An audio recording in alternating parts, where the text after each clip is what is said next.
Good morning, class 7. A very good morning to all of you. Yes, students, in last class we were discussed about the women change the world from chapter number 5 of civics. Okay. Today we are going to discuss actually schooling and education today. And as you all know that in last class we were discussed about lots of important topic, that is women change the world. The chapter name is the women change the world. And yes, we were discussed about fewer opportunity and rigid expectation from women. हाँ, इसके बारे में हम लोगों ने बात किया था लास्ट क्लास में कि कैसे वुमेन्स को अपॉर्चुनिटी जो है बहुत ही कम, बहुत ही नाम मात्र के दिए जाते हैं, लेकिन एक्सपेक्टेशन जो है कहीं ना कहीं वो बहुत ज़्यादा होते हैं, उनसे बहुत ही ज़्यादा एक्सपेक्टेशन समाज को, सोसाइटी को, या फिर कह सकते हैं फैमिली वालों को कह ले, वो होता है। ठीक है, इसके बाद से हमने पढ़ा था लर्निंग फॉर अ चेंज। हमने एक स्टोरी भी पढ़ा था जिसके थ्रू हमने जाना था कि कैसे परिवर्तन के लिए लर्न करना, सीखना, पढ़ना, ये सब चीज़ को बाद में गेन किया गया कि किसी एक पर्टिकुलर औरत के थ्रू, वुमेन के थ्रू। ठीक है, तो हमने ये जाना कि लर्निंग फॉर अ चेंज, एक चेंज के लिए लर्निंग जो है बहुत ही इंपॉर्टेंट है। ये एक लेडी थी राज सुंदरी देवी करके जो थी, उन्होंने प्रूफ कर दिया कि हाँ, अगर परिवर्तन चाहिए तो कहीं ना कहीं लर्निंग को गेन करना होगा। ठीक है, और इसमें हमने बहुत सारे टॉपिक डिस्कस किए थे। ठीक है, बट आज जो है हम स्टार्ट करेंगे schooling and education today. Yes, all of you know very well what is the value of schooling and education for today. आज के मायने में अगर हम देखें तो स्कूलिंग और एजुकेशन कितना इंपॉर्टेंट था। ठीक है, और सॉरी इंपॉर्टेंट है, और पहले भी ये इंपॉर्टेंट रहा था, नो डाउट, बट डिपेंड करता है कौन से टाइम में स्कूलिंग एंड एजुकेशन को कितना महत्व दिया जाता था, इसके ऊपर डिपेंड करता है। ठीक है, आज इसे हम वन बाय वन जरा अच्छे से देखेंगे। Okay, let's see. Today both boys and girls attend the school in a large numbers. Yes, we all know that very well. Yet as we will see, there is still remaining differences between the education of boys and girls. India has thus a census every 10 years which count whole population of the country. हाँ, आज हम देखते हैं कि education की अगर बात करें, स्कूलिंग की बात करें, तो किस हद तक यहाँ पे चेंजेस देखने को मिले हैं। और कह रहा है कि हमारे आज देश में बहुत ही बड़े पैमाने पर लड़के और लड़कियां स्कूल जाते हैं, नो डाउट, उनकी संख्या जो है बहुत ज़्यादा है। इतना ही नहीं, the remain difference between the education, और इसके साथ साथ बहुत बड़ा अंतर भी दिखाई देता है हमें लड़कियों के एजुकेशन में एंड लड़कों के, दैट मीन्स बॉयज़ के एजुकेशन में एंड गर्ल्स के एजुकेशन में कहीं ना कहीं बहुत बड़ा अंतर देखने को मिलता है। और तो और कह रहा है कि हमारे देश यानी इंडिया में हर 10 साल पे जनगणना की कराई जाती है, जो पॉपुलेशन जो है वो काउंट होता है। कह रहा है in India has census every 10 year which count the whole population of the country, जिसमें पूरे भारत यानी पूरे कंट्री की कहीं ना कहीं पॉपुलेशन काउंट की जाती है इन सेंसस में। ठीक है, जो कि हर 10 साल पे होता है। It is also gather detailed information about the people living in the India and yes, their age, schooling, what work they do and so on. हाँ, और ये जनसंख्या की जनगणना करने से ये फायदा होता है कि हमें डिफरेंट टाइप्स ऑफ जो है इंफॉर्मेशन मिल जाते हैं related to public, related to person, citizens.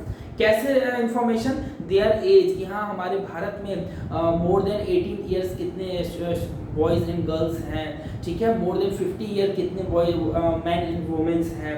और इतना ही नहीं, इंफॉर्मेशन और कितने बच्चे जो हैं वो एजुकेटेड हैं, कितने अनएजुकेटेड, इन सारी बातों का कहीं ना कहीं हमें इंफॉर्मेशन मिलता है। और कह रहा है what they work to do, और किस तरह का वर्क जो है हमारे सोसाइटी में, हमारे कंट्री में मैन एंड वुमेन के थ्रू किया जाता है। ठीक है, इन सारी बातों का कहीं ना कहीं पता चलता है। And the ratio of the man and women, और कहीं ना कहीं महिलाओं का और पुरुषों का रेशियो, अनुपात पता चलता है कि प्रति 1000 मैन पे कितनी वुमेन जो है हमारे कंट्री में। इस तरह की बहुत सारी बातों का हम एक सेंसस से पता लगा सकते हैं। कह रहा है according to 1961 census about 40% of all boys and man that is 7 year old and above they are literate. अब यहाँ देखो एक नया पॉइंट आता है। कह रहा है अकॉर्डिंग टू 1961 के सेंसस यानी जनगणना के अनुसार हमें ये पता चला है कि about 40% of all boys and man were literate. सिर्फ 40% 61 के अकॉर्डिंग, 1961 के अकॉर्डिंग सिर्फ 40% यानी 40% जो बॉयज़ एंड मैन जो है वो लिटरेट थे। और नहीं कह रहा है compare to just 50% of all girls and women. अगर तुलना करें गर्ल्स एंड वुमेन की, तो पुरुषों की जो संख्या प्रतिशत थी, शैक्षणिक प्रतिशत, वो 40% थी, और लड़कियों की या महिलाओं की अगर एजुकेशन की बात करें तो वो मात्र 15% के आसपास में थी। In the most recent census of 2011, अगर हम सबसे रिसेंट सेंसस की बात करें जो कि भाई लास्ट 2011 में हुआ है, सबसे last, the figure has grown to 82% of boys and man and 65% for girls and women. हाँ, लेकिन अगर 2011 की जनगणना की बात करें तो ये जो आंकड़ा है बहुत हद तक बढ़ा है, और जिसमें बॉयज एंड मैन का जो आंकड़ा है दैट इज 82%, डेटा जो है वो 82%, एंड वुमेन्स की बात करें, वुमेन्स का जो आंकड़ा है दैट इज अराउंड 65%, सीधे 15% से इंक्रीज होकर आज में 65% है गर्ल्स एंड वुमेन की, जो कि बहुत ज़्यादा नहीं है, लेकिन in compare to on that day ये ज़्यादा है। ठीक है, this means that population of both man and women who are not able to read and write have at least some amount of schooling has increased, but as you can also see the percentage of the male group is still higher than the female group. The gap is not gone away. लेकिन हाँ, इसका मतलब ये है कि कहीं ना कहीं शिक्षा के क्षेत्र में सुधार तो देखने को मिला है, नो डाउट, लेकिन इसका मतलब ये नहीं है कि इसमें बहुत सुधार देखने को मिला, क्योंकि पहले जहाँ 40% एंड 50%, 40:50 का रेशियो हुआ करता था, आज 82:65 का रेशियो है। आज भी रेशियो बहुत ज़्यादा बढ़ा नहीं है, आज भी गैप देखने को मिलता है, क्योंकि कहीं ना कहीं हमारी सोसाइटी का एक पैराडॉक्स है कि क्यों आज भी जो वुमेन जो है कहीं ना कहीं मैन से पीछे ही है। और आज यानी कि सबसे लास्ट सेंसस की अगर बात करें तो 82% जो है मैन एंड बॉयज जो है एजुकेटेड है, लेकिन 65% गर्ल्स एंड वुमेन का एजुकेशन रेशियो दिखाई देता है, जो कि बहुत ही अच्छा नहीं है। आज भी कहीं ना कहीं ये गैप बना हुआ है महिलाओं को लेके।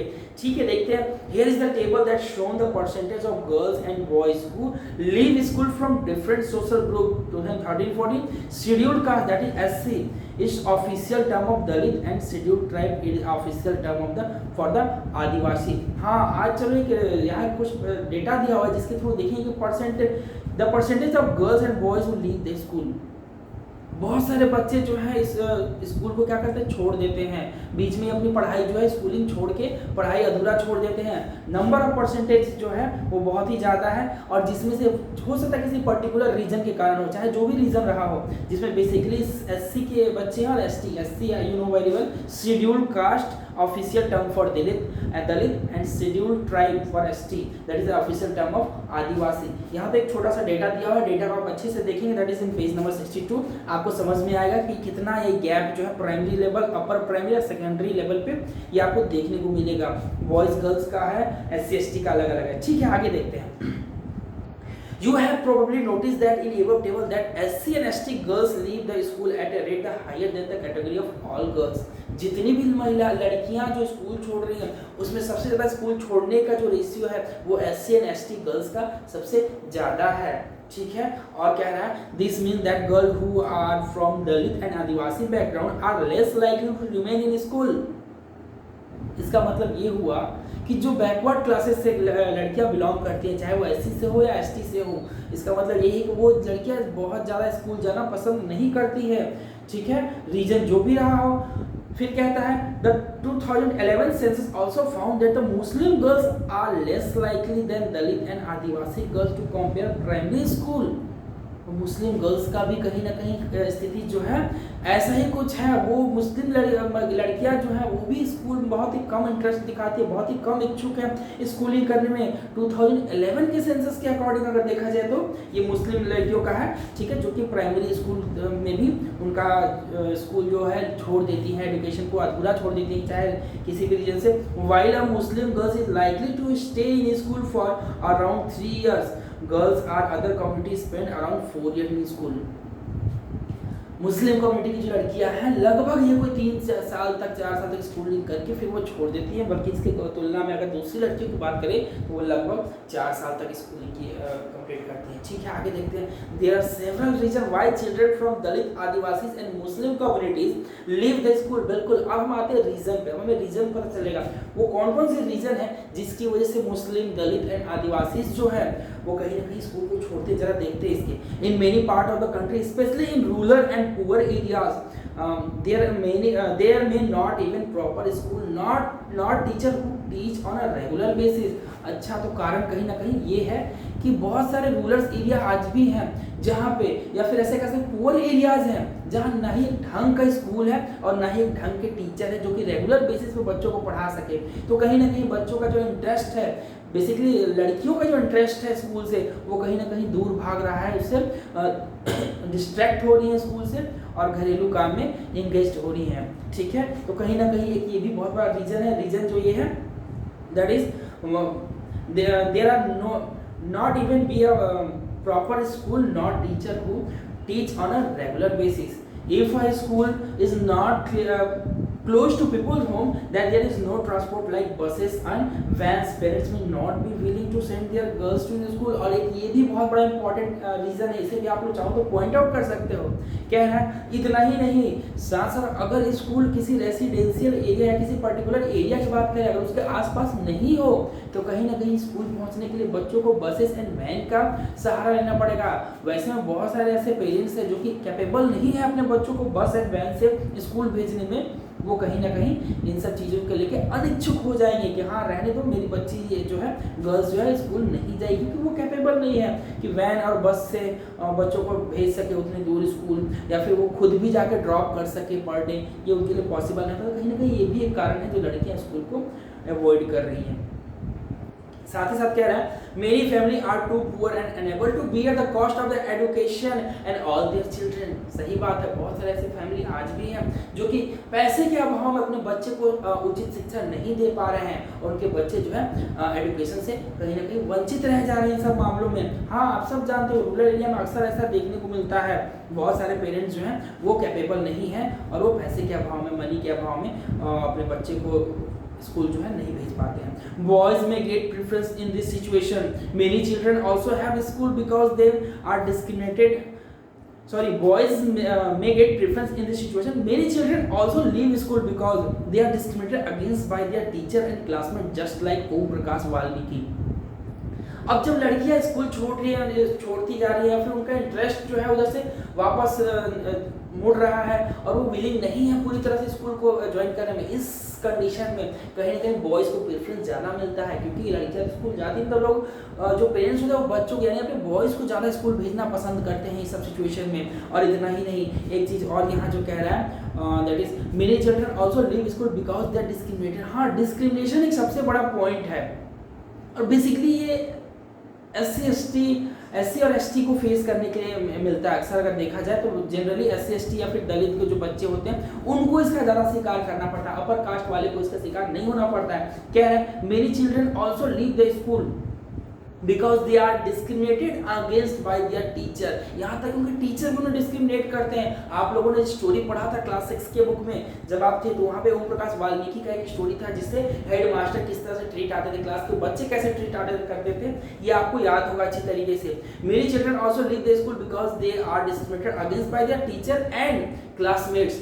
टीचर्स तो डिस्क्रिमिनेट करते हैं, साथ साथ क्लासमेट भी डिस्क्रिमिनेट करते हैं, जो सहपाठी होते हैं, just like Om Prakash Valmiki was. ये बहुत बड़ा पैराडॉक्स है हमारी सोसाइटी का, जिसकी ये भी एक बहुत बड़ा रीजन है। अगर रीजन पूछे तो आप 2 से 3 रीजन बिल्कुल बता सकते हैं क्यों जो बच्चे जो हैं स्कूल को छोड़ रहे हैं, अवॉइड कर रहे हैं, लीव कर रहे हैं। ठीक है, आगे देखते हैं। अब सबसे इंपॉर्टेंट टॉपिक पे हम बात करने जाए, that is the womens movement. हाँ, जहाँ वुमेन्स एंड गर्ल्स के एजुकेशन की बात आ रही है और इतने सारी चीज़, इतने सारे पहलुओं को हमने सामने रखा, तो वहाँ पे इस चीज़ का डिस्कस करना, जिक्र करना that is very important, because इसके अंदर बहुत सारी चीज़ें आती हैं लाइक कैंपेनिंग और राइजिंग अवेयरनेस, उसके बाद से प्रोटेस्टिंग और लास्ट में शोइंग सॉलिडेरिटी। ठीक है, इसके बारे में बात करेंगे वन बाय वन, बट हम सबसे पहले बात करते हैं वुमेन्स मूवमेंट। वुमेन्स मूवमेंट में क्या हुआ था, किस तरह से ये सामने उभर कर सामने आया था, जरा एक ग्लिम्स इस पे डालते हैं।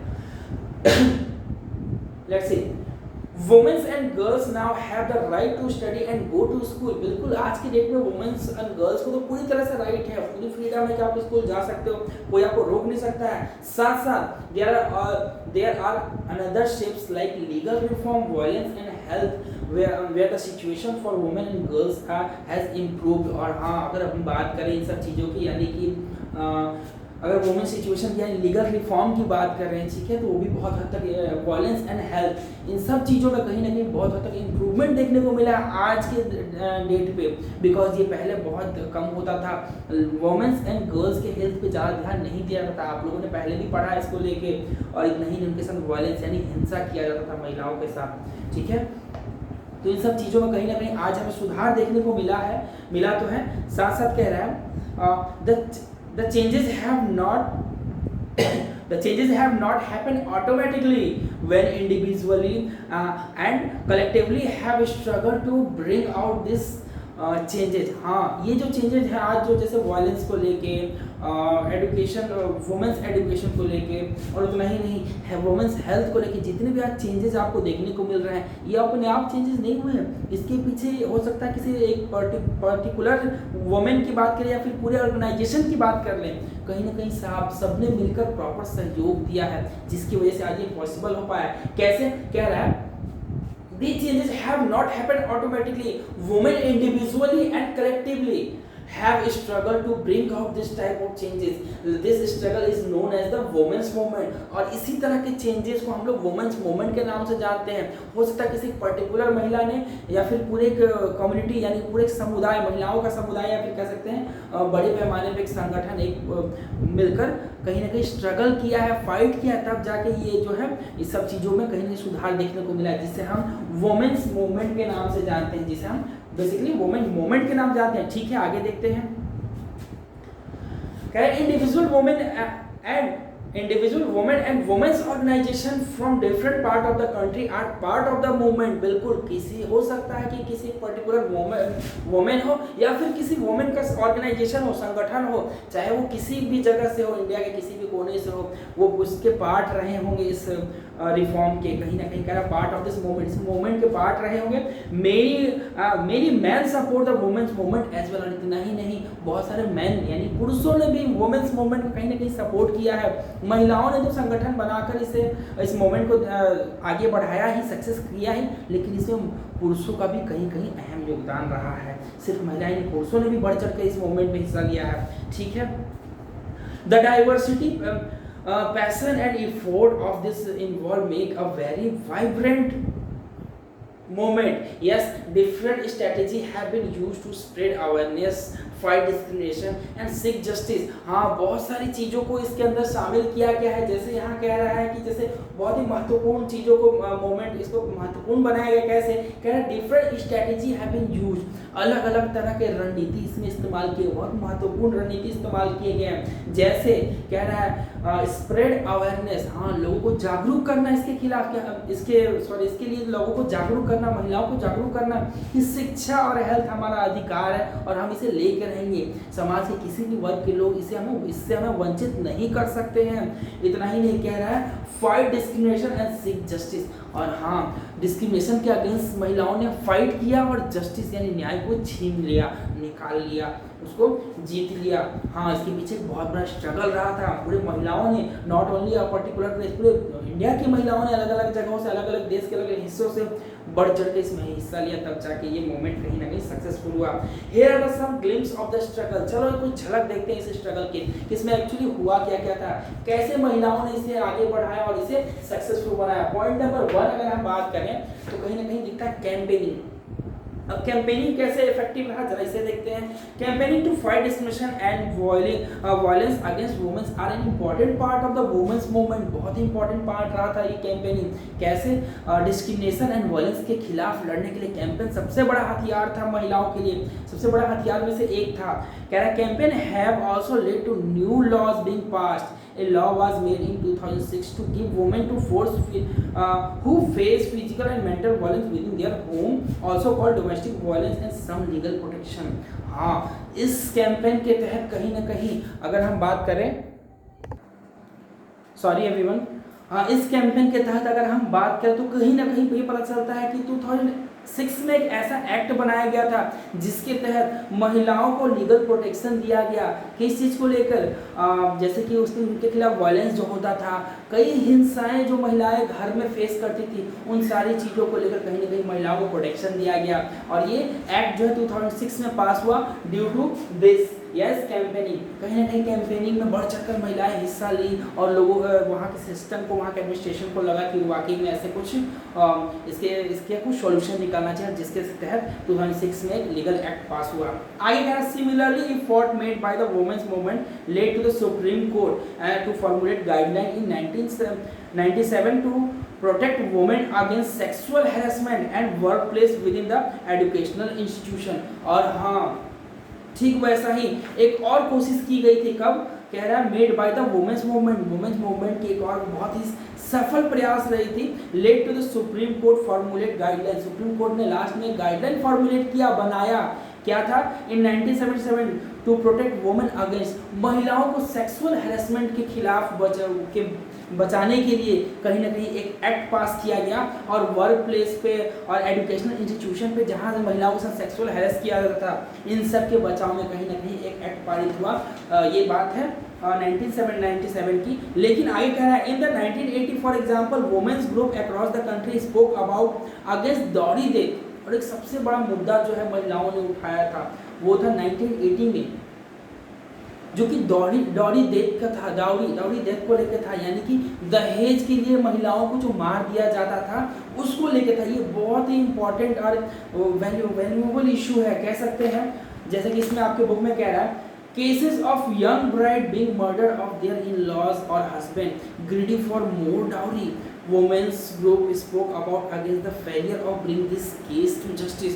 हाँ मतलब नई दुल्हनों को दहेज के लिए अक्सर मार दिया जाता था, ठीक है, और इतना ही नहीं, और किसके थ्रू, ये उनके या तो हस्बैंड होते थे या तो इन लॉज होते थे या फिर उनके ससुराल के ही कोई पर्सन थे जिसके थ्रू उन्हें अक्सर मार दिया था। किस चीज़ के लालच में? दहेज के लालच में, कि मुझे और ज़्यादा दहेज मिले, जितना मिला वो प्रॉपर नहीं, या फिर नहीं मिला तो मिले और जितना मिला वो प्रॉपर नहीं है और ज़्यादा मुझे दहेज मिले, इसके लिए। और कहीं ना कहीं कह रहा है womens group spoke about against the failure to bring this case to justice. This did so by coming to this stress, approaching to court and sharing information. Eventually this become a public issue and newspaper society and the dowry laws were changed to punish family to seek dowry। और आगे चलकर ये इतना protest हुआ, इतना ज़्यादा इसको campaign को आगे बढ़ाया गया, कहीं ना कहीं इसके लिए सुप्रीम कोर्ट तक भी जाएगा और फाइनली न्यूज़पेपर कह लें या फिर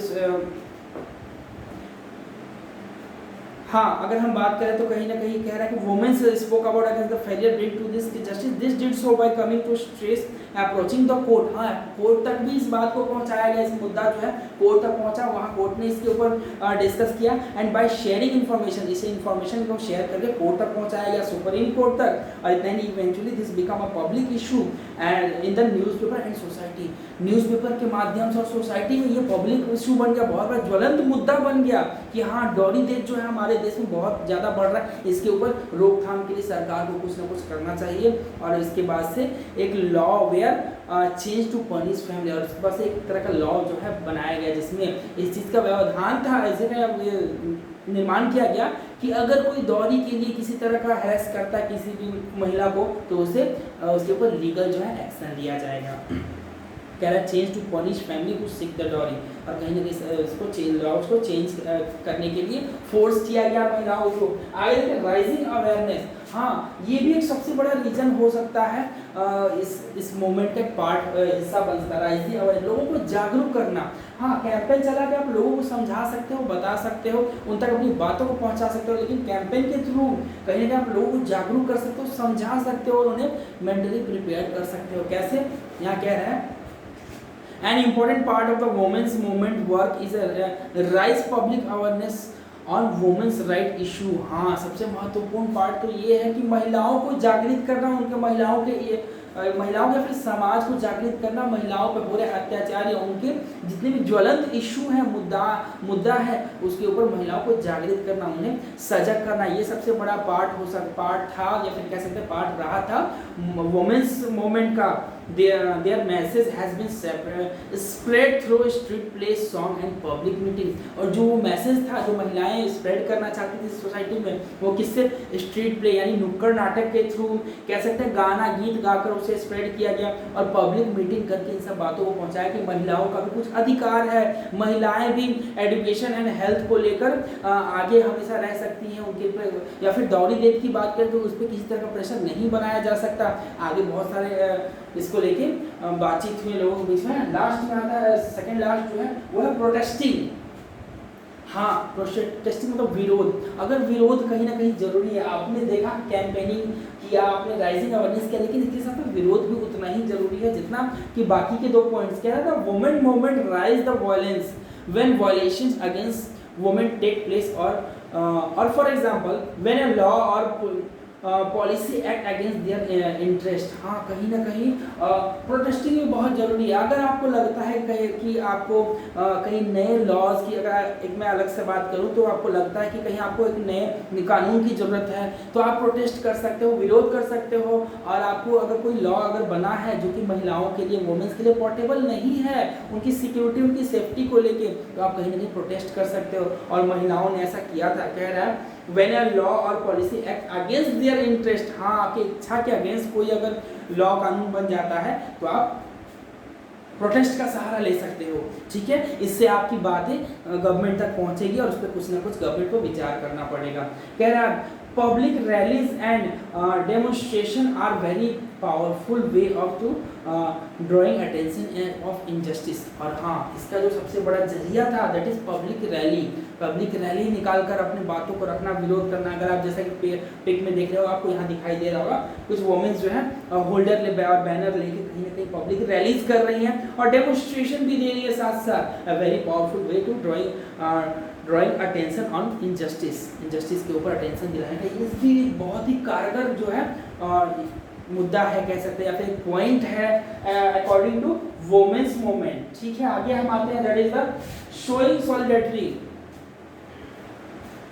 हाँ, शोइंग सॉलिडेरिटी, इसमें हम बात करते हैं एकता की। कहीं ना कहीं सारी महिलाओं ने एक साथ एकजुट होकर इस आंदोलन में बढ़ चढ़ कर हिस्सा लिया, जो कि आगे चल के बहुत ही फायदेमंद रहा उन लोगों ने। कैसे क्या था? Womens movement is also about the showing solidarity with other womens and causes. हाँ, अगर आपको बाकी महिलाओं को इकट्ठा करना है, साथ में लेके चलना है, या फिर ये तीनों पॉइंट को अगर आपको सक्सेस करना है तो कहीं ना कहीं चौथा पॉइंट जो यानी शोइंग सॉलिडेरिटी बहुत ही इंपॉर्टेंट है। महिलाओं में अगर एकता नहीं होगी तो आपका जो कितना भी बड़ा कैंपेन हो, राइजिंग अवेयरनेस हो या फिर प्रोटेस्ट हो, वो सक्सेसफुल नहीं हो पाएगा। कहीं ना कहीं एकता यानी सॉलिडेरिटी को होना बहुत जरूरी है। विदाउट एकता, महिलाओं में एकता, ये पॉसिबल नहीं हो पाएगा। तो कहीं ना कहीं ये चारों पॉइंट जो है वुमेन मूवमेंट के 4 पिलर्स रहे थे, जिसके तहत वुमेन्स ने अपने मूवमेंट को राइज किया और उसको बहुत अच्छे तरीके से कंप्लीट भी किया। तो ये था हमारा chapter that is women change the world. हाँ, महिलाओं ने बहुत सारे स्ट्रगल किए हैं अपने राइट्स, अपने अधिकार को पाने के लिए, और उन लोगों ने समय समय पर मूवमेंट्स भी चलाए हैं जो कि बहुत इंपॉर्टेंट है। अगर स्कूलिंग और एजुकेशन की बात कर रहे तो महिलाओं को और गर्ल्स को लेकर इसका कंडीशन बहुत ही खराब हुआ करता था उस समय, लेकिन धीरे धीरे इसमें बहुत सारे रिफॉर्म्स हुए, बहुत सारे सुधार देखने को मिले। और साथ ही साथ वुमेन्स ने जो मूवमेंट चलाया फाइनली इन सब चीज़ों से तंग आकर, वो मूवमेंट कहीं ना कहीं बहुत ही इफेक्टिव, बहुत ही कारगर था, जिसकी वजह से जिसमें कुछ पॉइंट्स थे लाइक कैंपेनिंग। महिलाओं ने कैंपेनिंग किया, लोगों को इकट्ठा किया, उन्हें अपनी उन तक अपनी बातों को पहुंचाया। फिर उसके बाद rising awareness, door to door जाके महिलाओं ने अवेयरनेस जागृत किया और बताया कि महिलाओं का क्या अधिकार है। महिलाओं, बहुत सारी महिलाएं अपने अधिकार के अभाव में अक्सर हैरेसमेंट का, चाहे वो सेक्सुअल हो चाहे मेंटली हैरेसमेंट हो, इन सब चीज़ों का शिकार हो जाती थी। लेकिन अवेयरनेस, राइजिंग अवेयरनेस से कहीं ना कहीं ये सब सारी बातें महिलाओं तक पहुंची और महिलाएं इन सब चीज़ को लेके पूरी तरह अलर्ट हुई। फिर कह रहे हैं प्रोटेस्टिंग। हाँ, प्रोटेस्टिंग बहुत ही जरूरी है। अगर आपको लगता है आपकी गवर्नमेंट, आपके एडमिनिस्ट्रेशन जो है किसी तरह का पर्टिकुलर लॉ पास की है, चाहे वो महिला को की सेफ्टी को लेके हो या फिर उनकी किसी भी तरह का प्रोटेक्शन को लेके हो, अगर वो आपके इंटरेस्ट के अकॉर्डिंग नहीं है तो आप बिल्कुल, आप या फिर ये महिलाएं प्रोटेस्टिंग का सहारा लेंगे, जो कि बहुत ही इफेक्टिव तरीका है अपनी बात को गवर्नमेंट तक पहुंचाने का, मैनेजमेंट तक, सिस्टम तक, या फिर अपने से ऊपर तक पहुंचाने का। और फाइनली सबसे इम्पोर्टेंट है शोइंग सॉलिडेरिटी, एकता, एकता को दिखाना बहुत ही जरूरी है। अगर महिलाओं में अगर एक प्रॉपर तरीके का एकता नहीं होगा तो कहीं ना कहीं हम कह सकते हैं कि उनके जितने भी मूवमेंट्स हैं जो उन लोगों ने वन बाय वन राइज किए थे वो कहीं ना कहीं कमजोर पड़ जाएगा। क्योंकि जब सारी जैसे कि पूरे ऑर्गेनाइजेशन की अगर सारी महिलाएं वोमेन्स अगर एक साथ एकता के साथ किसी भी वर्क को करेंगे, चाहे वो कैंपेनिंग हो, राइजिंग अवेयरनेस हो या फिर प्रोटेस्टिंग ही क्यों ना हो, वो बहुत ही इफेक्टिव हो जाएगा, बहुत ही कारगर साबित होगा। और ऐसा हुआ भी, हमने जैसा कि देखा वुमेन्स मूवमेंट के अकॉर्डिंग ये बहुत ही कारगर साबित हुआ आगे चलकर। इसलिए हम कह सकते हैं कि यस, ये जो हमारा पॉइंट है ये भी बहुत इंपॉर्टेंट है। जैसा कि ये 4 पॉइंट यानी this all 4 points are very important for the womens movement. Okay,